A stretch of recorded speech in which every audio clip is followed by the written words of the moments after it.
Einstein spoke of Spinoza's God, the harmony of nature. Hawking said the universe needs no God at all. Two of the greatest minds in history, yet they both stood on the shore of the ocean, describing only the waves. But neither entered the ocean, and waves are only the surface, not the creatures of the deep, nor the ocean in its fullness. The source, the non-personal God, pure consciousness that gives life to all, cannot be known by thought.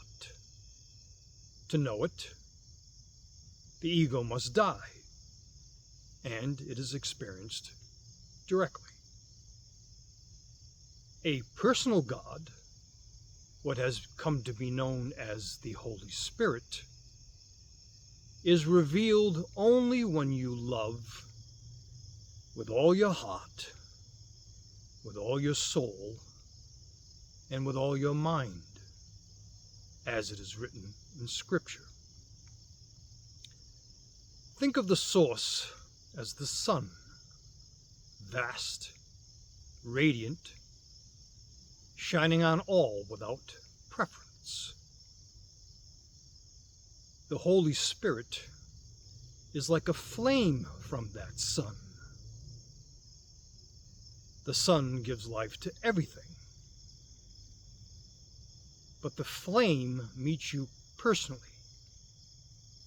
warming your heart when you open fully in love.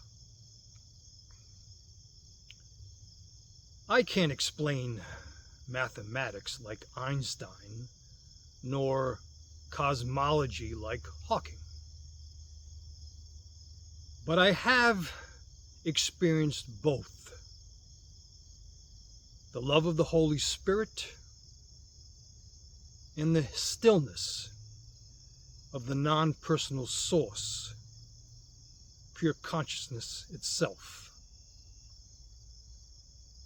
This is the full circle path. Sharing my knowledge of both experiences openly and honestly. Intellect speaks from the shore. Experience dives into the depths where truth lives. Follow for more warrior wisdom and life-changing truth.